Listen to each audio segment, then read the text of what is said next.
반갑습니다. 오늘 서장 쉬운 세 번째 시간이죠.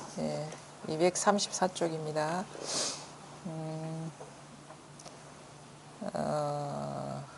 이 공부라는 것은 공부가 없는 게 공부예요. 어느 개송인가 그런 얘기를 했죠.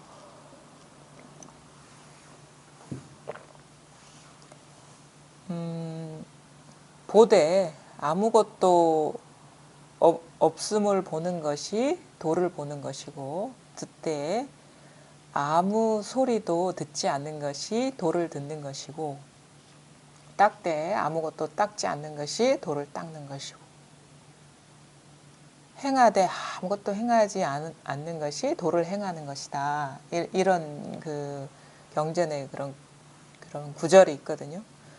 그러니까 이거는 그러니까 왜 그러냐면 이미 완전하게 이거는 갖춰져 있기 때문이고, 그 다음에 우리가 부족함 없이 이렇게 누리고 있기 때문에 지금 일거수일투족 어떤 생각을 하든 느끼든 생활을 하든 이것과 둘이 아니게 하나로서 완전하기 때문에 그 어떤 마음을 내서 이제 찾거나 듣거나 아니면 행하거나 닦을 필요가 없는 게 이게 도인 것이죠. 그러니까 벌써 듣는다 그러면은 뭔가 마음을 내서 듣는 것이고, 본다 그러면 마음을 내서 보는 것이고, 행한다 그러면 마음을 내서 행하는 것이 우리의 보통 사람들의 어떤 심적 상태거든요. 근데 사실 그걸 자기도 모르게 그런 식으로 행하고 있다고 보게 되죠. 나중에 이제 깨치고 보면, 깨치지 않을 때는 나는 아무런 의도 없이 행하고 있고, 아무런 의도 없이 뭐 보고 있고, 아무런 의도 없이 얘기하고 있어 라고 스스로는 그렇게 생각할 수가 있는데, 나중에 이 자리를 이제 깨닫고 나면은, 그래, 생각을 갖고 아니면 의도를 갖고 마음을 갖고 뭔가를 행하고 있었구나. 얻으려고 하고 있고, 뭔가 올라가려고 하고 있고, 뭐 이렇게 어떤 위치를 취하려고 하고 있었구나라는 걸 깨닫게 되거든요. 사실은 그러니까 이 공부, 이 마음이라는 거, 이 도라는 거를 제가 여러분한테 전해줄 수는 없어요. 지금 사실 이 공부 모임을 통해서 우리가 꾸준히 이런 모임을 갖고 있지만, 제가 해줄 수 있는 것은 여러분들한테 뭐 도를 이렇게 제시해 준다거나 전해 준다거나 그런 일을 할 수가 없어요. 이거는 왜냐하면은 제가 드리기 이전에 여러분이 그 무시 이래로 다 전해 받은 거거든요. 그러니까 다 받은 거예요. 근데 그 받은 것, 부족함 없이 누리고 있는 것을 잘 봐라. 이미 갖고 있는 거를 잘 봐라라고 이렇게 자꾸 가르쳐 보이는 것이고, 이것이 어떤 이 공부 모임을 하는 하나의 이유인 것이고, 또 하나는 뭐냐면, 보고 싶어도, 자기 스스로 자각하고 싶어도, 확인하고 싶어도 그게 잘 안 되는 이유를 제가 알기 때문에 잘 볼 수 있도록, 견성할 수 있도록 조건을 만들어 주는 역할을 하는 거죠. 이게 다 모든 사람이 다 부족함 없이 다 갖추고 있다 하잖아요. 열반경에서도 뭐 이 불성의 씨앗이 다 있다. 근데 그 스스로가 자각하지 못하고 있다라고 그 부처님도 말씀하셨는데, 그 자각이 안 되는 이유, 간절하게 원하고 깨닫고 싶고 확인하고 싶은데도 안 되는 이유는 조건이 안 맞기 때문에 그런 거예요. 조건이. 이거를 이제 대지에 씨앗, 이 불성의 씨앗, 우리가 이거를 그런 식의 대지에 비유를 하잖아요. 이 씨앗이 다 있는데 아직 이게 싹이 터서 줄기가 되고 아니면 잎이 되고 열매가 되고 꽃이 되고 열매가 되지 않은 상태다. 단지 그런 상태다. 이제 씨앗이 없는 건 아닌데, 그럼 그 조건을 만들어주는 작업을 하고 있는 것인데, 그 조건, 그러니까 공부를 해보니까 자기 실수를 통해서 알게 되는 거예요. 왜냐면, 이거는 다른 이유가 없었구나라는 걸 알게 되는 거예요. 내가 이미 100% 완전하게 갖추고 있고, 완전하게 일상생활 1년 360날 항상 이걸 누리고 있으면서도 그거를 깨치지 못하는 이유는, 이게 분별심에 사로잡혀 있기 때문에 분별된 어떤 환상을 진실하다고 여겼기 때문에 안 됐구나. 그거를 이제 자각하게 되는 거예요. 그럼 안 되는 이유를 알기 때문에 그 안 되는 원인을 이렇게 없애주면 되는 거잖아요. 그게 뭐냐면 분별심, 분별하는 눈으로 법을 보려는 그 마음을 멈추게 하는 그것이 이제 이 법성이 열리는 조건인 거거든요. 근데 그게 멈춰지지 않았기 때문에 이게 깨치지 못하고 있구나. 그래서 그걸 멈추게 하려면 어떻게 해야 되냐? 이렇게 해도 안 되고 저렇게 해도 안 됩니다라고밖에 얘기할 수가 없는 거예요. 왜냐하면 어떻게 뭔가를 봐도 안 되고 아까 얘기했죠. 봄 없이 보는 게 도를 보는 것이라 했는데 어떤 대상으로서 모양으로서 사물로서 보는 것은 아무리 그 사람이 간절하게 도를 보려는 마음이 있더라도 그거는 도하고 상관없는 일이고 그거는 분별하는 마음으로 보기 때문에 벌써 대상화에 떨어져 가지고 그 마음으로 모양으로서 도를 보려고 하기 때문에 안 되는 거거든요. 금강경에도 이게 나오잖아요. 어떤 그 색으로서 봐서 안 되고 음성으로서 보려고 했어도 안 되고 색성향 미촉법 그런 식의 어떤 경계로서 보려고 하면 안 된다. 거기에서 모양 없음을 보면은 그게 열애를 보는 것이다. 이런 얘기가 있거든요. 그러니까 지금 색성향, 사물의 어떤 색깔로서 보고 소리로서 보고 뭐 향기로서 보고 맛으로서 보고 뭐 어떤 그 생각의 어떤 관념의 어떤 덩어리로서 보려는 것은 이거 자체가 분별인 것이고 그 분별은 뭐냐면 우리가 익숙한 습관 있죠. 주객, 내가 있고 대상이 있고 보는 행위가 있고 이 세계에 떨어진 거예요. 대상화에 떨어진 거라는 거죠. 그래서 그런 마음이 바로 분별심인 거거든요. 그러니까 이래도 안 되고 저래도 안 된다는 거는 그렇게 의도를 갖고 하려는 그 마음을 멈추게 하는 거예요. 그게 바로 우리 도안을 가리기 때문에 도를 보는 눈이 다 가리기 때문에. 그래서 그것이 바로 이제 조건이 이렇게 이 도의 싹이 트게 하는 조건을 만들어 주는 거거든요. 이게 우리가 보통 세속적인 조건이라고 하면은 만약에 싹이 트는 조건은 보통 세 가지로 얘기를 하죠. 우리 학교 시간에 햇빛이 있어야 되고 물이 있어야 되고 양분이 있어야 된다. 이 세 조건이 맞지 않으면은 이게 싹이 트지 않는다. 이런 식의 어떤 분별 세계에서의 싹 틈의 조건이 있는데 그래서 우리가 뭔가를 이것도 불성이 싹 틀려면은 그런 식의 조건이 주어져야 되지 않겠느냐라고 보통 의식으로는 그렇게 생각하기가 쉬워요. 그래서 뭘 관을 하라든가 아니면 화두를 들거나 아니면은 뭐 어떤 앉아 있으라든가 이게 마치 햇빛과 물과 걸음과 같은 느낌으로 다가오거든요. 이게 주어지는 거잖아요. 안 하던 좌선을 해야 되고 안 하던 화두를 들어야 되고 안 하던 뭐 어떤 거를 지켜야 되고 그러니까 이런 식으로 하라 그러면 좋아해요. 우리 사람들이. 왜냐하면은 우리의 분별과 이게 매치가 딱 되거든요.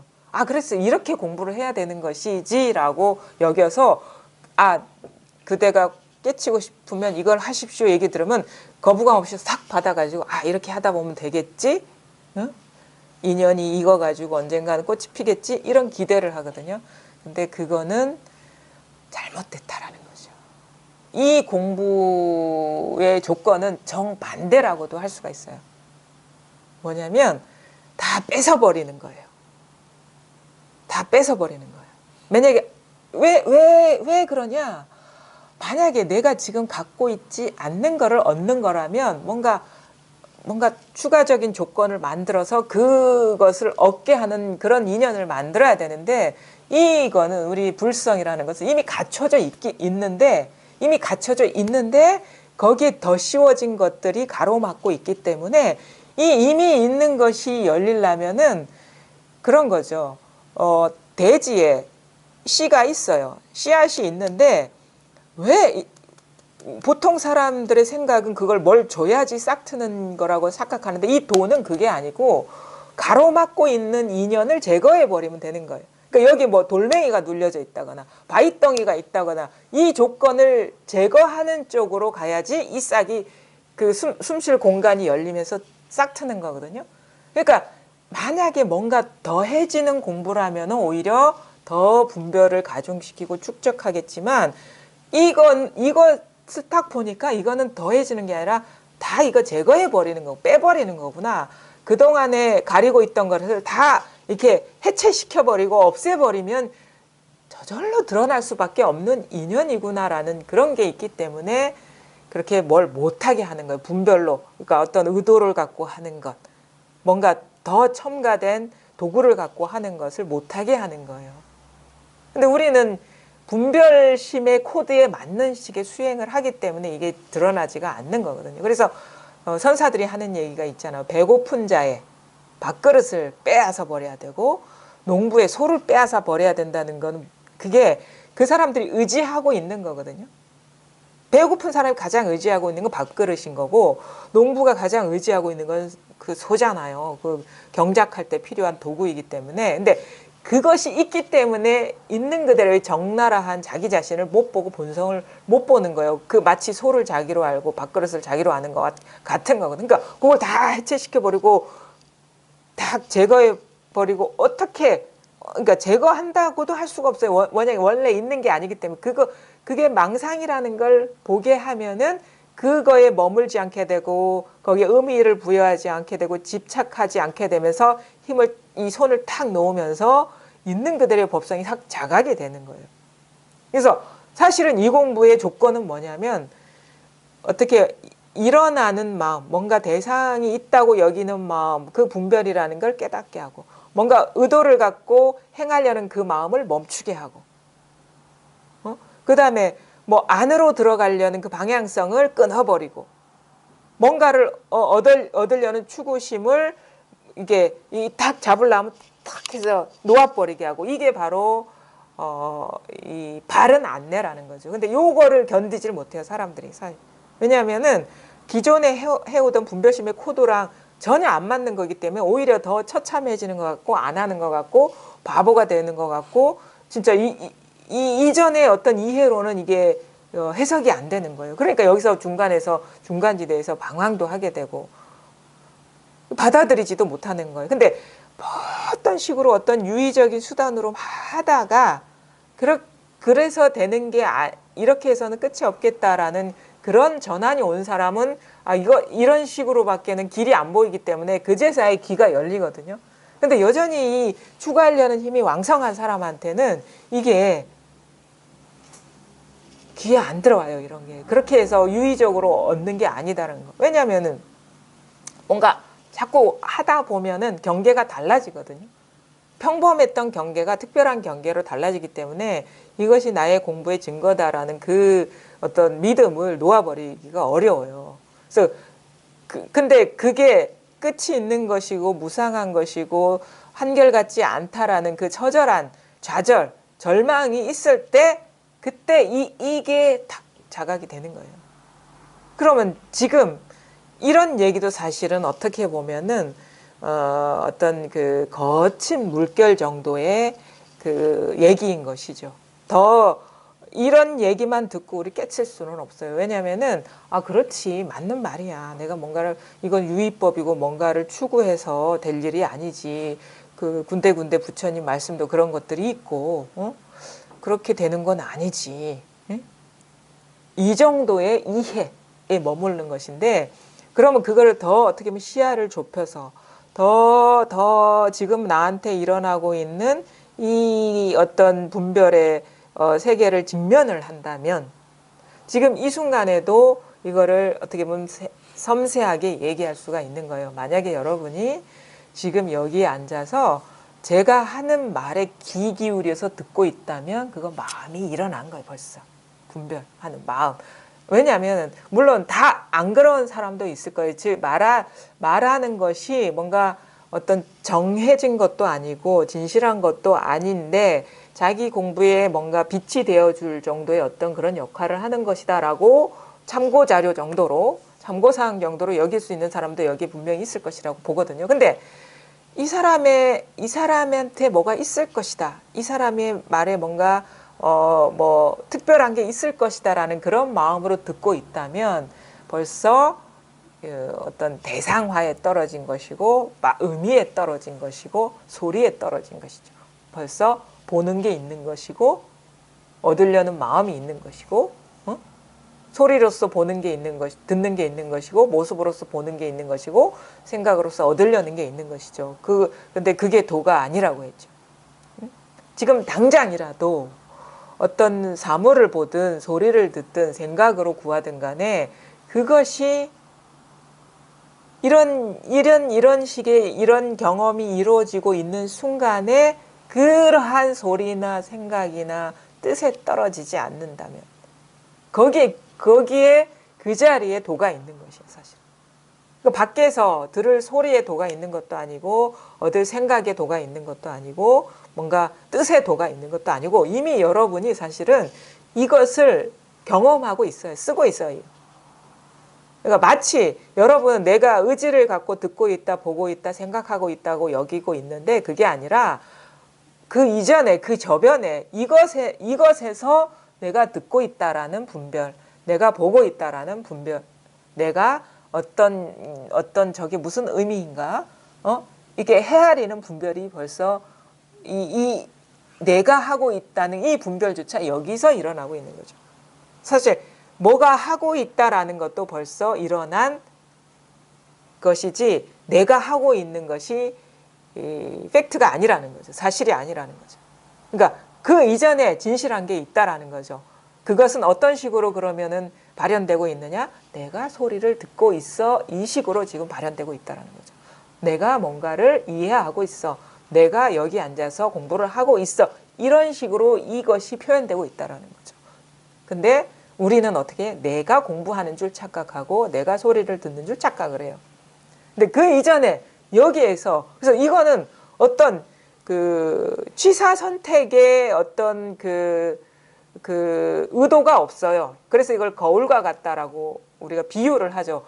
거울의 속성은 다 비추는 거거든요. 일어나는 대로 다 비추는 것인데, 근데 사람의 속성은 취사 선택하는 거예요. 듣고 싶은 것만 듣고, 보고 싶은 것만 보고, 이게 나의 속성이고 이게 분별의 속성이거든요. 분별은 선택의 속성이 있어요. 선택의 속성. 근데 법성은 선택의 속성이 없어요. 좋은 것이든 나쁜 것이든 다 드러내. 그러면 뭐가 진실한 것이고 뭐가 먼저겠습니까? 무차별성이 먼저겠습니까? 차별성이 더 근본이겠습니까? 이 무차별성 위에서 차별성이 일어나는 것이거든요. 근데 우리는 그 차별성에 머물러 있어요. 의식이. 그거는 뭐냐면 분별에 머물러 있다라는 거거든요. 근데 이 분별 이전, 이 무차별성에 통하려면 그 분별이 한번 이게 이러지도 저러지도 못하고 그 분별로서 하려는 그 마음이 딱 쉬어졌을 때 이 무차별성이 탁 자각이 되는 거죠. 이것이 다라는 것이 분명해져서 저절로 내가 도를 위해서만 할 게 아무것도 없구나. 점점 쉬워지고 그래서 어느 순간 문득 허공과 하나가 돼가지고 거기에 완전히 그 허공 속에 침몰해가는 그런 공부, 침몰해버리는 그런 공부거든요, 이게. 그러니까 내 스스로가 허공이 되어버리는, 이 허공에 침몰해버리는. 그러니까 지금 만약에 이 자리가 드러나서 공부를 하고 있는 사람이라면 자기의 존재감이나 자기의 어떤 실행력이나 자기가 뭔가를 할 수 있다라는 그 환상이 침몰해가는 과정이에요. 난파선처럼. 근데 여전히 자기가 의지를 갖고 나는 이 물길 따라서 이 잔잔한 길로 가겠어라고 이렇게 배를 운전하고 있다면 그거는 진정한 공부가 아닌 것이죠. 그래서 아까도 제가 말씀드렸는데 이 공부는 제대로 하는 공부라면 어떤 심정이 되냐면 날이 가고 시간이 갈수록 우리가 물 위에 띄어진 배는 운전자가 있어요. 운전자. 그래서 그 회로를 따라서 자기가 원하는 길을 가는 그런 게 우리의 인간사거든요. 근데 공부를 마치 그렇게 하는 사람들이 있어요. 이런 길로 가야 돼. 이런 길이 있어서 이런 길로 가야 돼. 라고 여기고 자기가 운전하면서 가고 있다면 그거는 공부를 거꾸로 하고 있다. 그 운전하는 자의 힘도 잃어버리고 운전대도 부셔져 버려가지고 마치 종이로 만든 배가 바람 따라서 이 물결 따라서 그냥 인연 따라 흘러가듯이 자기의 존재감이 모든 인연에 내맡겨지고 거기에 침잠에 들어가고 그런 식의 어떤 그 변화, 전환, 힘 빠짐, 쉬어짐, 점점 더. 그래서 마치 그게 우리가 어떤 의도성을 갖고 하는 건 인공적인 거거든요. 인공이라는 건 인간의 어떤 의지 따라서 뜻에 따라서 만들어가는 게 인공적인 거라면 공부가 되면 될수록 자연적이 돼요. 자연 친화적이. 그래서 점점 그 자연의 인연에 그냥 순응하게 되고 내맡기게 되고 왜냐하면 자기라는 존재감이 사라져 버릴 때는 자연의 흐름밖에 없는 거거든요. 그렇게 해서 마치 자기가 내가 이전에는 바람을 막아야 되고 공기의 저항을 어떻게 보면은 최소화해야 되고 막 이런 식의 의지를 갖고 이 세계의 세파를 뚫고 나갔다면 마치 내가 어떻게 돼? 바람이 되어버리고 공기가 되어버리는 듯한 이런 존재감의 희석, 어떻게 보면 사라짐. 그게 공부의 제대로 된 방향이라고 할 수가 있거든요. 그러니까 공부가 되면 될수록 점점 할 게 없어지고 쉬워지고 아무 일이 없어지는. 그래서 진짜 할 일이 없어지는. 세속적인 것이든 이 출세관적인 것이든 그런 식의 전환을 막고 그런 식의 흐름에 들어갔느냐가 공부를 제대로 하고 있느냐라고 볼 수 있거든요. 어쨌든 간에 그거는 이제 이제 그 인연에 맞는 분들이 알아들을 수 있는 그런 얘기인 것이고요. 지금 이 순간 그런 것조차도 생각할 필요가 없습니다. 사실은 그런 것조차도 생각할 필요가 없어요. 그거는 지금 이 순간 이것이 분명해지면 분명해질수록 그렇게 돼버려요. 이 허공, 이 깨어있는, 여기에 침잠에 들어가고 침잠에 들어가면 지킬 내가 사라지기 때문에 자연스럽게 삶이 그렇게 돼요. 펼쳐져요. 근데 요것이 일단은 분명해지는 것, 이것이 자각되고 이것이 분명해지는 것이 사실은 쉽게 말하면 공부에 달하는 거라는 거죠. 이게 드러나고 이 자리가 이거 깨어 있다고 또 깨어 있다 그러면은 또 뭐 눈앞에 깨어 있는 게 있나라고 우리가 많이 또 그런 질문을 하시는 분이 있는데 어떤 대상으로서 우리가 감지되는 대상으로서 얘기하는 건 아니에요. 그냥 진정한 이것은 그냥 깨어 있음 아니면 깨어 있지 않음 이것이 깨어 있음이에요. 깨어 있지 않음이 깨어 있음인 거예요. 깨어 있지 않음. 깨어 있기 때문에 깨어 있지 않음이 되는 거거든요. 우리가 깨어 있음 그러면은 뭐 어떤 상태라고 머물게 되는데 진짜는 깨어 있지 않음. 깨어 있지 않음이 깨어 있다라는 거죠.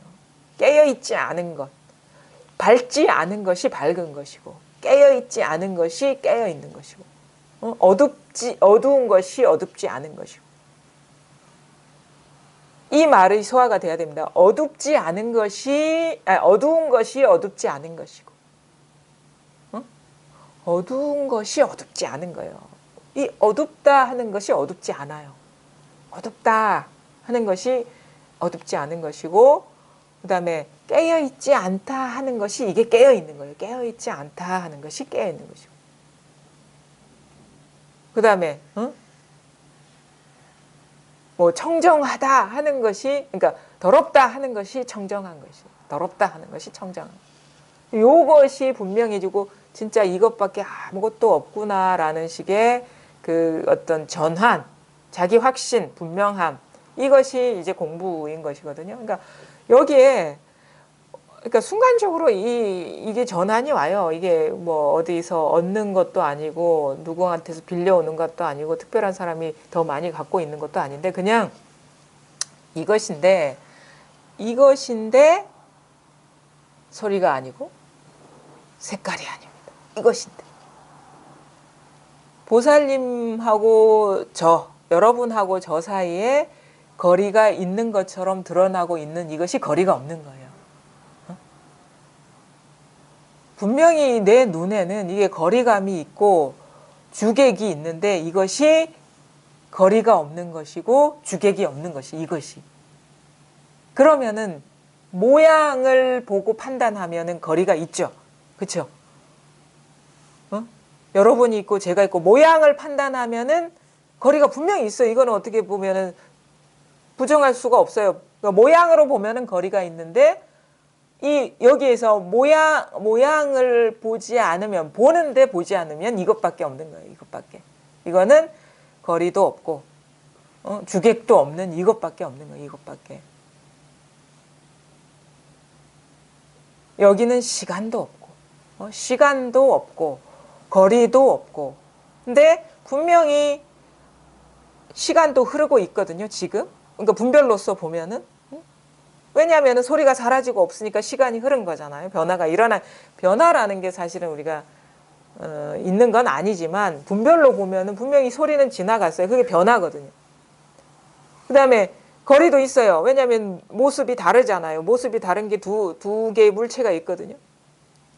근데 여기에 거리도 없는 게 있고 시간이 없는 게 있는 거예요. 그래서 여기에 그 경전에 그런 얘기 있잖아요. 나한테는 한 개의 경전이 있는데 이 경전은 글자와 종이로 돼 있는 게 아니다. 이거를 펼쳐보면은 한 글자도 없는데 근데 여기서 중요한 거예요. 우리가 한 글자도 없다에 떨어지면 안 돼. 아무것도 없다에 떨어지면 안 되거든요. 이것이 대광명을 바라고 있다. 그러니까 없는 데까지 오기도 힘들지만 없는 것에서 벗어나는 것이 그렇게 어려워요. 그래서 망공 스님이 그 제자들한테 그랬다 하잖아요. 참선을 가장 가치 있는 인생에 이것밖에 할 게 없다고 봐라. 이것밖에 할 일이 없다고 봐라. 그러니까 참선이라는 건 선에 참여하는 거. 선이 뭔지 깨달아야지 참여할 거 아닙니까? 이것밖에 할 일이 없다. 근데 두 번째 뭐냐? 나를 남으로 볼 줄 알아야 된다. 나를 남으로 본다는 거는 우리가 훈련된 어떤 학습된 걸로 나도 남이야. 나도 남이야. 이게 그 망공선사의 그 가르침이 아니고 나도 대상이라는 것을 보게 되는 눈이 열리려면 나 이전 것이 자각이 돼야지 남으로 보이는 거예요. 그거는 그러니까 우리가 그런 식의 어떤 유훈들이 단지 나를 내 가슴에 새겨둘 만한 어떤 귀중한 어떤 글귀로 남긴 유훈이 아니에요. 그거는 깨달음의 어떤 완전 여정을 말한 거예요. 그 여정을. 일단은 공부해란 말이에요. 근데 공부해서 어떤 전환을 맞아야 되느냐. 나도 대상이라는 것을 그러니까 경계라는 것을 깨쳐야 된다. 나라는 이것도 경계라는 걸 깨쳐야 된다. 그것이 바로 뭡니까? 처음에는 산은 산이고 물은 물이었다고 여겼다가 나도 대상이라는 건 뭐야? 산은 산이 아니구나. 그러니까 내가 경계라는 거는 그 말이랑 똑같은 거. 나의 본성이 나 이전께 드러나야지 내가 경계구나라는 게 자각이 되는 거거든요. 그러니까 산도 경계구나, 물도 경계구나, 다 이것이구나라는 전환. 그것이 바로 나를 대상으로 볼 줄 알아야 된다. 응? 알아야 나를 대상으로 볼 줄 알아야 될 것이다. 일단은 이 자리가 드러나야 이 자리를 자각해라 이거죠. 그게 두 번째밖에 안 됩니다. 4가지 구절 중에. 세 번째는 뭐냐? 남도 나인 줄 알아야 된다. 이래. 그건 뭐냐? 그 말은 산이 산이고 또 물이 물이구나. 이 말인 거예요. 남도 나인 줄 알아야 된다는 거는. 그러니까 이 자리와 경계, 이 자리와 산, 이 자리와 물이 따로 있는 게 아니라 마음과 경계가 따로 있는 게 아니라 이것과 산, 이것과 이 나가 이음새 없이 하나구나. 어떤 층 없이 물과 기름처럼 층이 있는 게 아니라 마치 우유를 물에 섞어 놓은 것 같은 층이 분별이 없는 하나로서 볼 줄 알아야 된다는 게 그게 한 번에 또 전환이거든요. 그것이 바로 남도 나인 줄 알아야 된다. 그 다음에 또 하나가 네 번째가 뭐냐면 허공이 가장 무서운 것인 줄 알아야 된다는 거는 그 아무것도 없음, 그 공에 떨어지지 말라는 거예요. 가장 무서운 것인 줄 알아야 된다는 거예요. 그러니까 없다는 거에 그러니까 사실은 그 이전에 그건 거예요. 남도 나인 줄 알아야 된다 이전에 그게 있어야 돼요. 사실은 허공에 떨어지는, 공에 떨어지는 거 가장 두려워한다는 게, 공이 따로 있는 사람, 왜 공에 떨어집니까? 공이 진실하다고 여기고 공만 집착하기 때문에 공에 떨어지는 거거든요. 그 사람은 이 경계가 나인 줄 몰라요. 경계가 마음인 줄 몰라요. 남이 나인 줄 모른다고. 그래서 우리가 불이법에 통한다는 건 남이 나인 줄 알고 마음과 경계의 구분이 사라지는 것이거든요. 근데 뭔가 따로 있으면, 뭐 무가 따로 있고 허공이 따로 있고 마음이 따로 있으면 마치 그건 것 같아요. 우리가 이제 이거를 밀가루와 빵에 제가 잘 얘기를 하는데, 밀가루를 반죽해서 빵도 만들고 국수도 만들고 피자도 만들거든요. 밀가루. 근데 그게 딱 만들어 놓으면 우리는 빵으로만 보이고 피자로만 보이고 국수로만 보잖아요. 근데 그게 다 하나의 밀가루일 뿐인데, 근데 거기에 공이라는 게 있고, 공이라는 걸 집착하고, 아니면은 뭐 마음이라는 걸 집착하고 따르겠다고 여기면 그 반죽이 제대로 안 돼가지고 이게 빵에 몽우리가 져가지고 이거는 빵도 아니고 밀가루 덩어리도 아닌 그 불량식품이 된 상태, 그게 바로 뭔가 공이 따로 있고 마음이 따로 있는 듯한 그런 상태인 거예요. 이게 완전히 하나로 이렇게 그러니까 반죽이 다 풀려야 되는데 밀가루 덩어리들이 남아있는 것과 같은 그런 불량 공부 상태, 불량식품이 된 상태, 그런 상태가 바로 마음이 따로 있고 허공이 따로 있는 거거든요.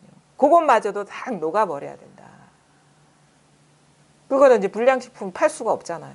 먹을 수도 없잖아요. 그거는 마치 우리가 이 세계를 금으로 만든 세계라고 치면은, 금으로 사람도 만들고 금으로 하늘도 만들고 땅도 만들고 뭐 온 산하대지를 다 만든다 치면은 금에 잡석이 끼어 있는 거와 같은 상태, 그게 바로 마음이 따로 있고 허공이 따로 있는 것 같은 그런 심적 상태. 그 공부가 원만하지가 않은 거예요. 그게 걸리적거리는 거예요.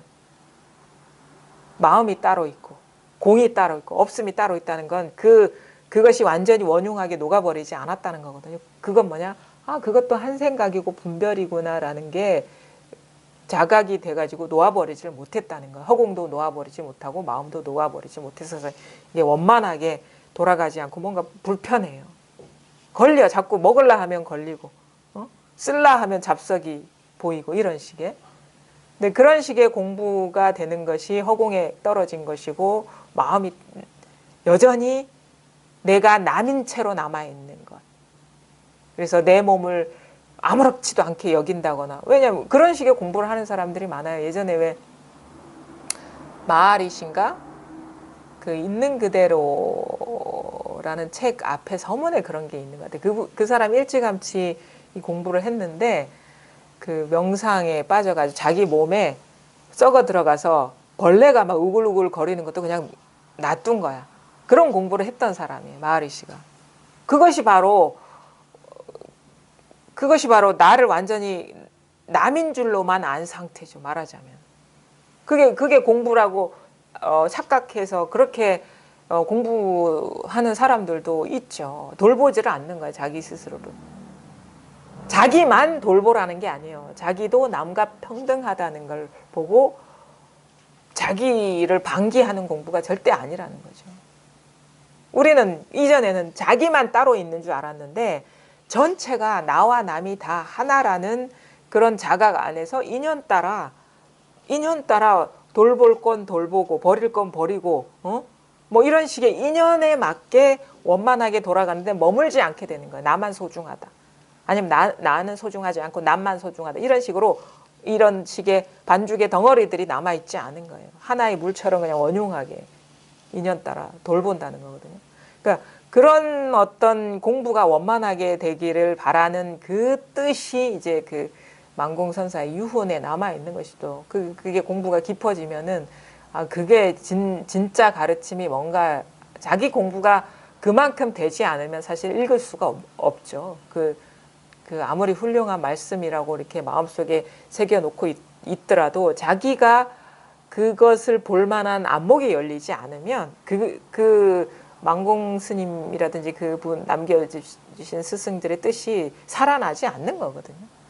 공부가 참 어떻게 보면 조심스럽기도 하고 철저하기도 해야 되고 집요한 어떤 분별의 어떤 속성들이 있죠. 어쨌든 간에 지금 이 사실이 분명해지는 것이 허공에도 떨어지지 않는 겁니다. 이 사실이 분명 우리가 단지 이것뿐입니다. 이것밖에 없습니다. 뭐 여기에는 이거는 잡을 수도 없고 취할 수도 없고 어떻게 보면 볼 수도 없고 버릴 수도 없습니다. 이렇게 얘기를 하고 이게 답니다라고 얘기를 하면은 단지 이런 식으로만 받아들이는데 이게 철저하게 이렇게 수용이 된다면 뭐 떨어질 공도 없고 뭐 사로잡힐 무도 없어요. 이게 철저하지 않기 때문에 뭐 허공에 떨어지는 거죠. 특별히 그런 식의 유훈으로 남긴 이유는 그럴 가능성이 매우 높기 때문에 공부하는 사람들이. 그래서 그거를 이제 그런 특별한 말씀으로 남긴 것 같은데 하여튼간 지금 이거 있잖아요. 이렇게 지금 이렇게 이 상태가 우리가 벽이나 이런 것이 고정돼 있다라고 여기는데 이게 벽이 지금 움직이고 있어요. 이게 깨어 있다고 벽이. 이 탁자가 깨어 있고. 그러니까 어떤 식으로 깨어 있나? 움직이지 않은 것처럼 깨어 있는 거예요.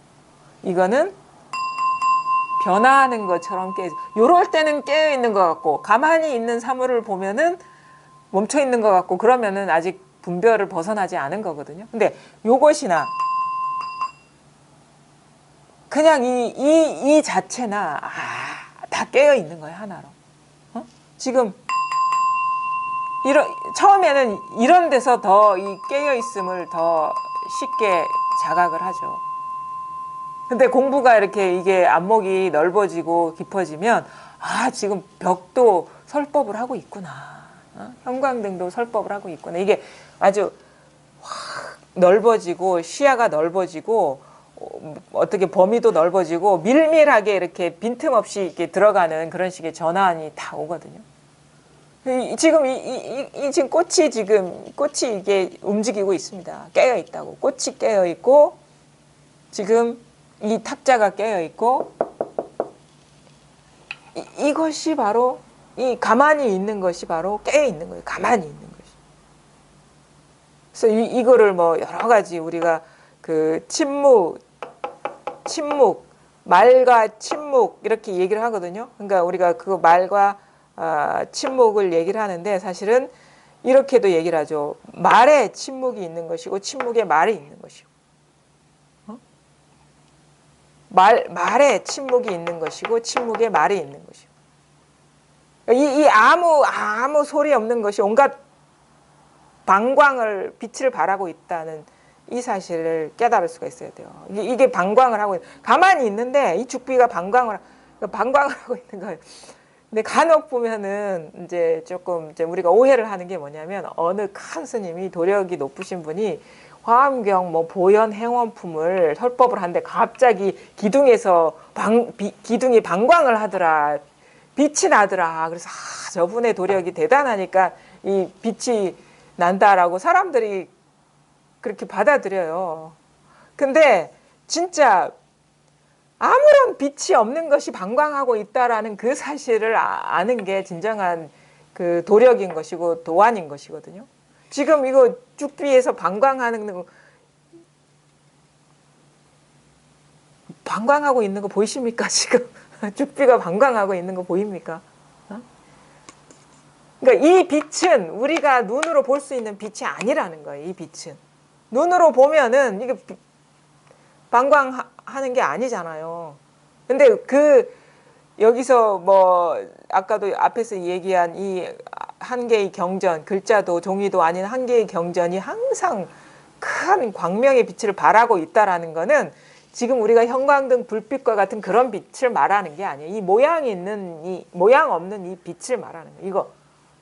그러니까 여러분은 진짜 도에 통한다면은 이 꽃이 지금 방광하고 있는 거를 볼 수 있어야 돼요. 이것이 바로 저 요즘 말로 얘기하는 꽃이 지금 깨어 있다, 살아 있다, 벽이 깨어 있다, 살아 있다. 이 말이 바로 이 방광하는 거랑 같은 말이라는 거죠. 이게 지금 깨어 있다라는 말이 한다는 말이랑 같은 겁니다. 다른 말이 아니에요. 광명의 빛, 부처의 광명은 이런 식으로 눈에 보이는 빛이 아니라는 거예요. 근데 우리는 그런 경계로서 색으로서 보려니까 어떤 그 설법전의 그 나무 기둥에서 방광을 하는 그것을 이제 저 부처님이 말한 방광으로 아는데, 그 부처님의 법은 그렇게 시시하지가 않아요. 그 빛이 아닌 것으로서 방광하는 게 그게 부처님의 빛이거든요. 불조의 빛은. 지금 그러니까 깜깜해요. 깜깜해서 아무것도 보이지 않는 게 그 부처님이 방광하는 거예요. 그게. 우리가 밤에 한밤중에 딱 눈을 떴을 때 아무것도 사물이 분간하지 않는 게 그게 부처님이 방광하는 거예요. 왜? 이게 아니면 어찌 검은 줄 알겠습니까? 깜깜한 줄 그것도 벌써 비춰진 거라는 거죠. 깜깜한 빛으로. 깜깜한 것으로 비춰진 거라는 것이죠. 이걸 빛에 비유할 수가 있습니다. 이걸 빛에 비유하기도 하거든요. 우리는 우리 눈에 아무 색깔이 없기 때문에 빨간색도 볼 수 있고 파란색도 볼 수 있고 검정색도 볼 수 있어요. 우리 눈에 아무런 빛이 없기 때문에. 빛이 있으면, 아니 어떤 색깔이 없기 때문에. 색깔이 있으면 만약에 내 눈의 색깔이, 내 수정체 색깔이 빨간색이면 우리는 색깔을 볼 수가 없어요. 그것 온통 색깔이 세상에 빨간색으로만 보이지 다양한 색깔을 볼 수 없거든요. 근데 아무 색깔이 없기 때문에 빨간색도 적나라하게 보이고 검정색도 적나라하게 보이는 거예요. 마치 이와 같다라는 거죠. 우리의 마음이 그냥 이 아무런 맛도 없고 색깔도 없고 생각도 아니고 느낌도 아니기 때문에 온갖 생각도 할 수 있고 온갖 느낌으로도 드러나기도 하고 온갖 색깔로도 드러나고 소리도 드러나고. 그러니까 이 마음은 아니비설신이가 아니기 때문에 우리가 아니비설신이를 경험하고 있다는 거예요. 그러면 뭐 우리가 경험하는 건 있다고 여기는 건 다 아니비설신인데, 여기서 지금 경험하는 데서 소리도 보지 마시고 듣지 마시고 사물도 보지 마시고 생각도 일으키지 않을 때 죽었습니까? 있잖아요. 이게 있거든요. 이게 있기 때문에 여러분이 가만히 앉아서 아무런 노력 없이 소리를 듣고 있는 거예요. 노력을 해서 듣고 있는 거 아니거든요. 그냥 가만히 있는데 들리는 것이 참 요상한 일 아닙니까? 내가 노력을 하지 않고 가만히 있는데 법문이 술술 잘 들리네? 이게 참 희한한 노릇 아닌가요? 저절로 잘 들리고 있잖아요. 저절로. 내 아무런 의지나 노력 없이도 잘 들리고 있잖아요. 저절로 숨 쉬고 있잖아요. 저절로 내가 의지를 갖고 나는 안 보겠어. 눈앞에 있는 사람 안 보겠어 해도 너무도 선명하게 잘 드러나고 있거든요. 그러니까 내 의지와 상관없이 모든 것을 비추고 있는 게 있다라는 거죠. 내 의지와 상관없이. 의지와 상관없이. 있잖아요. 있으니까 이게 들리는 거 아닙니까? 이게 있거든요. 이게.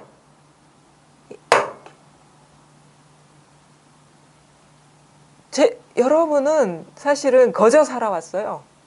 내가 의도를 갖고 살아온 게 아니라 무슨 소리야. 내가 열심히 노력해서 돈도 이만큼 벌고 사람도 만나서 자식도 낳고 키운다고 노력을 해서 지금 여기까지 살아왔지. 아니에요. 그거는 저절로 살아왔는데 이 생각이 기만하는 거예요.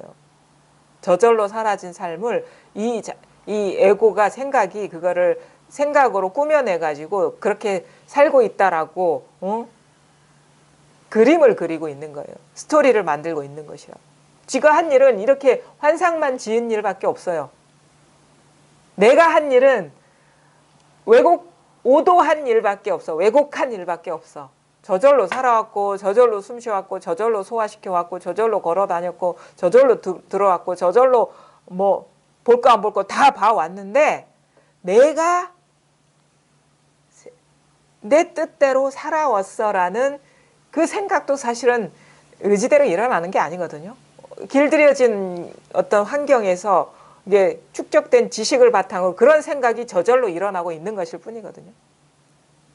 근데 우리는 다른 건 안 믿고 요것만 믿어버리거든. 생각만 믿어버리거든.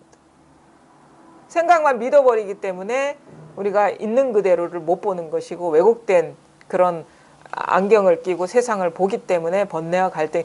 내 뜻대로 살아왔으면 그 사람은 자기 인생 책임져야 됩니다. 자기 뜻대로 살아왔으면 책임져야 돼요. 근데 책임질 필요가 없어요. 왜?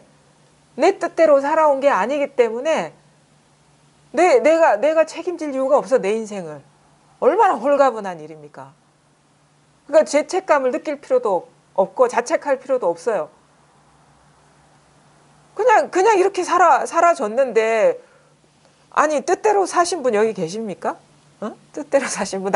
제가 사실 부산에 살 거라고 상상도 못 했어요. 제 사전에는 부산이라는 도시는 없었어요. 근데 저는 제 고향보다 더 많이 여기서 살고 있어요. 제 설계도에는 이 부산이라는 도시가 없었거든요.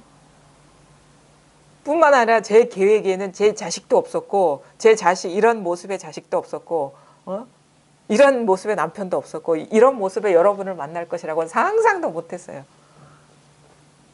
어쩌다 보니까 이렇게 지금 여기에 와서 이렇게 특히나 제가 여기서 이런 얘기를 할 거라고는 생각도 못해서 아무런 계획이 없었던 거예요. 어쩌다 보니까 물 흐르듯이 이렇게 하다 보니까 여기까지 와서 이런 얘기를 하고 있는 거죠. 계획대로 살아온 분 여기 있습니까? 100% 자기 계획대로 살아오신 분 어디 있습니까? 단지 생각이 그럴듯하게 해석하고 있어요. 내가 의지대로 살아온 것이라고 여김직한 만한 것을 부각시키고 뜻대로 안 된 거는 묻어버리고, 그래서 나는 뜻대로 노력해서 지금 이렇게 이루었어 라고 마치 우리가 만화 보면은 캐리커처 있죠. 캐리커처. 그 사람의 특징만 탁 잡아가지고 과장해서 너무도 우스꽝스러운 사람을 이 사람이라고 탁 얘기하는 거와 같은 거예요. 내 인생은 이런 것이야. 그거는 진짜 왜곡된 그림이거든요. 너무도 왜곡된 그림이잖아요.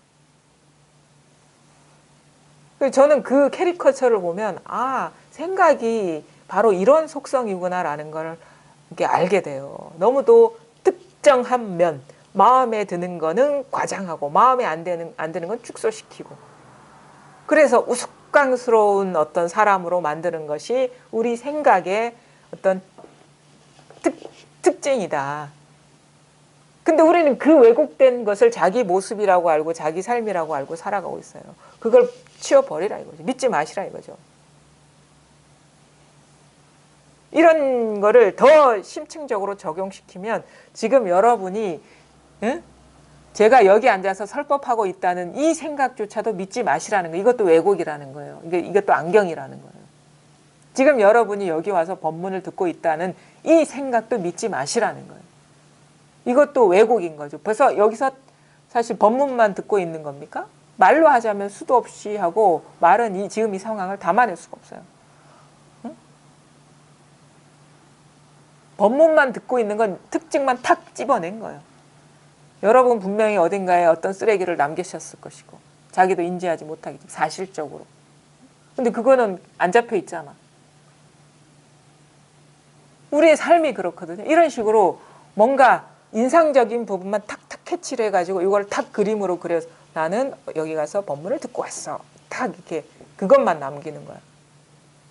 그 순간의 인상적인 부분만 딱 사진을 찍어가지고. 마치 코끼리가 있는데 코끼리의 꼬리를 보고 이게 코끼리의 전체라고 여기는 거랑 우리 생각이랑 같은 거라는 거죠. 그래서 어떤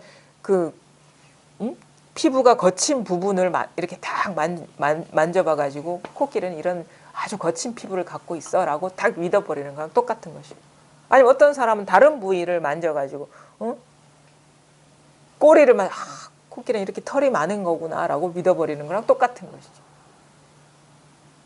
그러니까 그게 특별한 사람의 잘못이 아니라 생각의 속성이라는 거예요. 생각의 속성. 우리가 생활 속에서 쓰고 있는 생각의 속성이라는, 그걸 믿지 마시라는 거예요. 그러면 감정도 마찬가지입니다. 이 분별된 생각 따라서 감정도 일어나는 거기 때문에 그걸 믿지 않으면 벌거벗은 이거밖에 없어.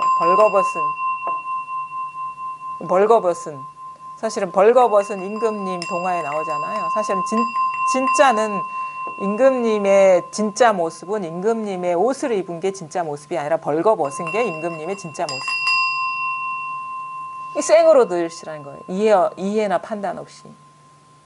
생으로 듣는 것도 치워버리고 그냥 직면하시라는 거예요. 그냥 이걸 그러니까 그냥 우리는 이 두려워해요. 아무런 의지할 만한 도구 없이 이 현실을 직면하는 것, 지금 눈앞에 있는 이 사실을 직면하는 걸 두려워해요. 그래서 용기가 필요하다고 하는 말이 그런 거예요. 자꾸 뭔가를 의지하려고 그래요. 자기가 옳다고 여기는 거에 의지하고 뭔가 고요하다고 여기는 거에 의지하고 그거는 벌써 가면을 씌워버리는 것이고 색안경을 쓰는 거거든요. 다 벗어버리고 그냥 직면하시라는 거예요. 이게 직면하는 거예요. 바로 눈앞에 있는 이 아무것도 아닌 사실을 직면하는 거예요. 나는 아무것도 아니구나라는 걸 인정하는 거예요. 나는 아무런 정해진 뭣도 아니구나라는 거를 그냥 대놓고 만나기가 어려운 거야. 직면하기가 어려운 거야, 이걸. 직면하기.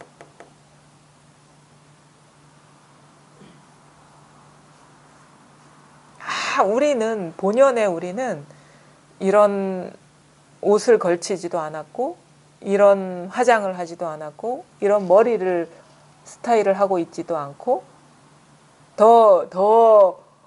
이거는 겉으로 치장한 거죠. 안으로 치장한 거. 나는 이런 이름의 사람이고, 이런 나이의 사람이고, 아니면은 이런 것을 좋아하는 사람이고, 이런 것을 싫어하는 사람이, 그거 다 거치장스러운 거야. 다 그거는 진정한 내가 아니야. 다 밖에서 들어온 것들이거든요. 조건 지어진. 그건 언젠가는 다 사라지고 영원한 게 아니에요. 그거 다 제끼고 아무것도 없는 이 허공과 같은 이것이 허공과 같지만 항상 모든 빛을 발하고 있는 이것이 나의 본래 면목이고 진면목이라. 이거 하나밖에 없습니다. 이것이 세상의 진면목인 것이고 나에게만 적용될 수 있는 게 아니에요. 세상 모든 것이 다 벌거벗었어요. 아무것도 걸치지 않았어요. 진짜는. 그래서 세상은 한 번도 흘러간 적이 없어요. 변한 적이 없어요. 세상은 흐른 적이 없어요. 세상은 시간이 없어요. 세상에는 공간이 없어요. 세상에는 사람이 없어요. 세상에는 사물이 없어요. 세상은 남자도 없고 여자도 없어요. 그냥 요 하나의 일뿐이라는 거예요. 이 하나의 일뿐.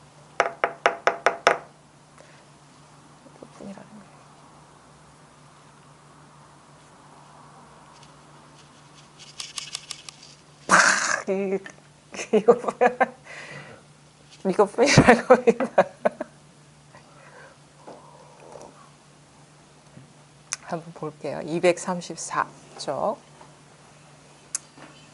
제멋대로 말하는 엉터리 장로의 무리가 남에게 고요히 앉아서 부처되기를 기다리라고 가르치니 이 어찌 헛됨과 망령됨의 뿌리가 아니겠습니까? 또 말하기를 고요한 곳에서는 잃지 않지만 시끄러운 곳에서는 잃는다고 하니 이 어찌 세간의 모습을 부수어 진실한 모습을 찾는 것이 아니겠습니까? 만약 이와 같이 수행한다면 어떻게 우두법용이 말한 지금 마음 없음을 말하지만 마음 있음과 다르지 않다라는 것들과 들어맞을 수 있겠습니까?